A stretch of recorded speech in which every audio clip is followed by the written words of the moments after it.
Hey Sagittarius, Ali from Indigo Ascension. Welcome to your first weekly reading for 2021. This one's going to be for the week of January 11th. Now, I was reluctant, I was unable, I should say, to do a year ahead sort of quick read last week. I've been very busy doing 2021 forecasts for a lot of clients, so but I may still do that on YouTube, so I've just got to find the time to do that over the next couple of weeks. And I know it'll be like a February upload, and then we're already halfway through February or something. So I did miss the opportunity to do that. But in saying that, my whole focus and intention with the weekly readings is to condense and break down the energies week by week.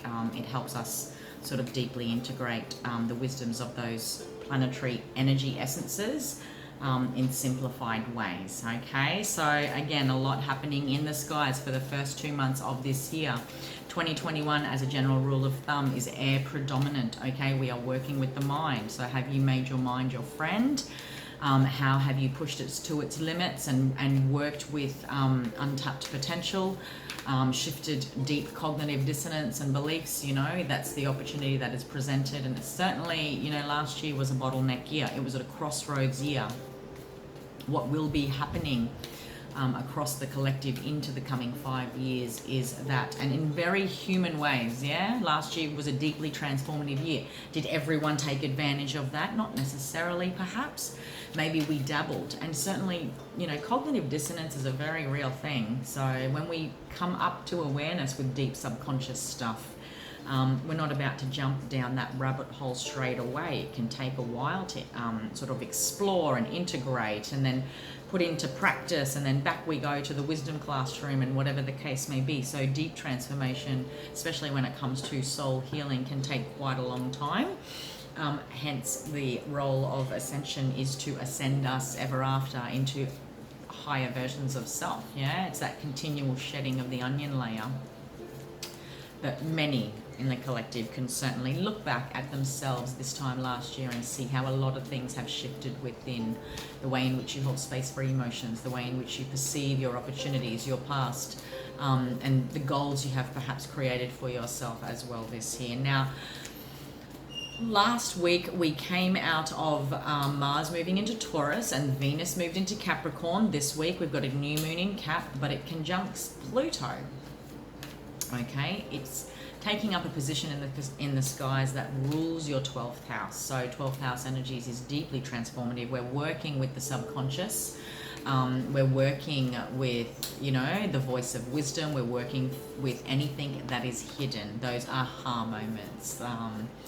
When I work with the subconscious, which I could sometimes never know about, you know, like I could be at my age just terrified of gas fire flames and barbecues, for example, and be really just like, I just accept it. That's just what it is. That's my belief. They're not good for me. I don't want to be around them. And you can apply this to phobias. You can apply this to simple concept in love and our beliefs about connection and trust. Okay. The way the subconscious works is that, you know, on some level I've blocked out my memory of exactly my attachment to that whole gas flame and where that story began for me. And what if it was because when I was quite small as a 2-year-old that there was a really bad accident, and I remember the fear, and more importantly I remember the fear of a parent or whatever was there, and just how I felt completely unsafe. You know, that absolute fracturing of like dissonance, you know, like cognitive dissonance can really shake us. So when I'm working through changing my perceptions and beliefs and going through deep healing, it certainly doesn't happen, and we must take into consideration all aspects of self, not just our spiritual self, but our physical self, our mental and thought bodies, and our emotional bodies too. Yeah, we can be very practically spiritual when it comes to healing the many layers, and it's quite a complex process. And I'm going to this extent with you guys because this is 12th house energy. This is core kind of work. We know that the new is here. We also know that we can no longer go back to the old, whether it's an old version of you, old circumstances, the old way I used to perceive things, whatever the case may be, the old way this relationship was. There's something emerging that we all know collectively that the new is here, okay? Working in Capricorn energy though, and it's almost this, you know, one step forward, two steps back, because Saturn moved out of Capricorn into Aquarius late last year. It was there for quite some time now. Saturn is in Aquarius for 3 years. We know there's this trajectory over the next 3 years, and certainly there's nothing stopping us from doing things the same old way.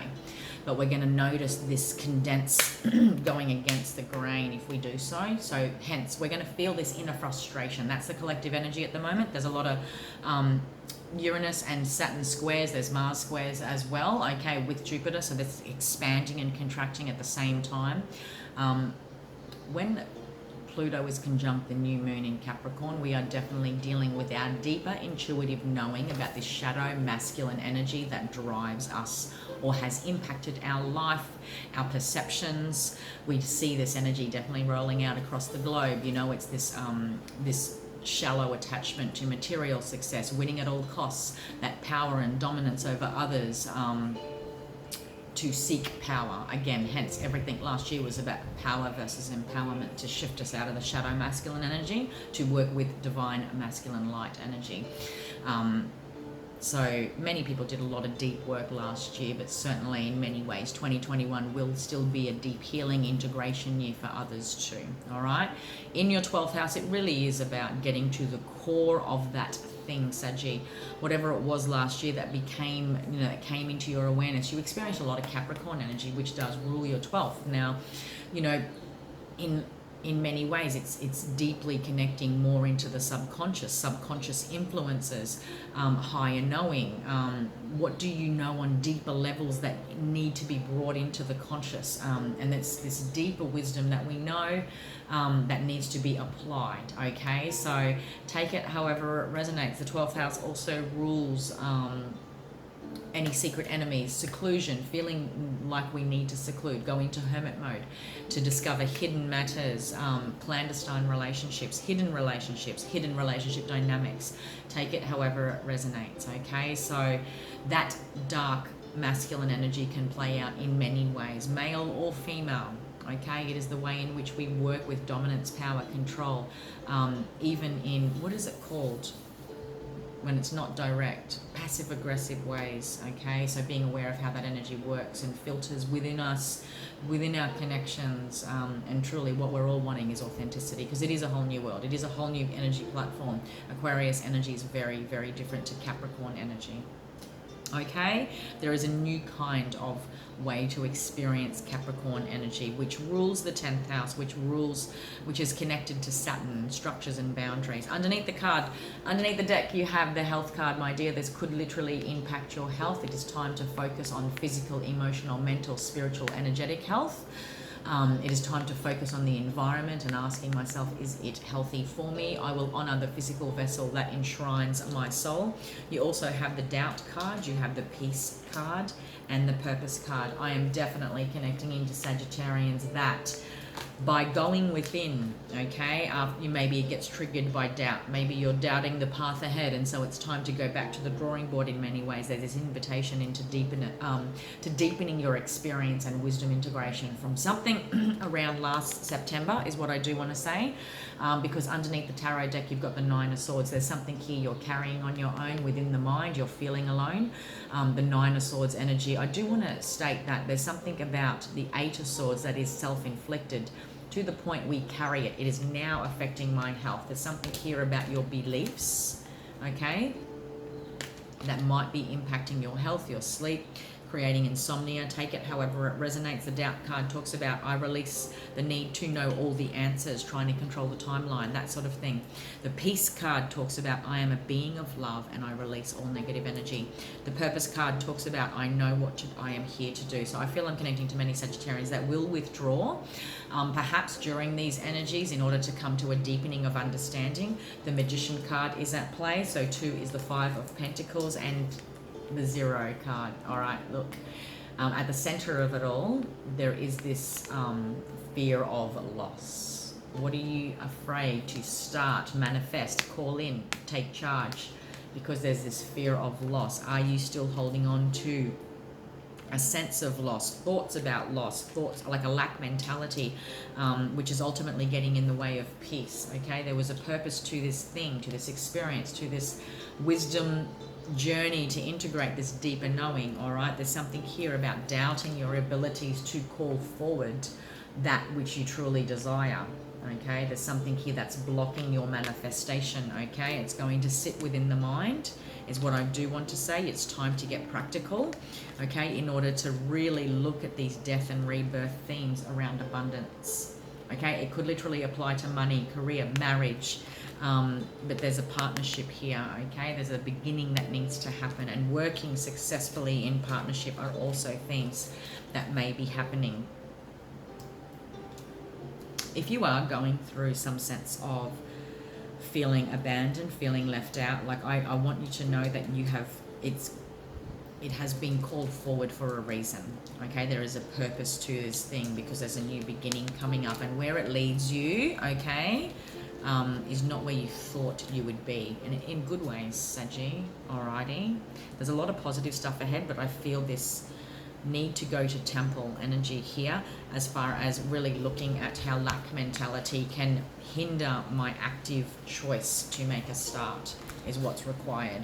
And yeah, the zero field, the zero card, can feel uncomfortable, because we know the past is no longer here, the future is not. It's about how you hold space for the in-between. Don't allow it to affect your health just because your physical reality is not reflecting sort of what you're trying to bring in.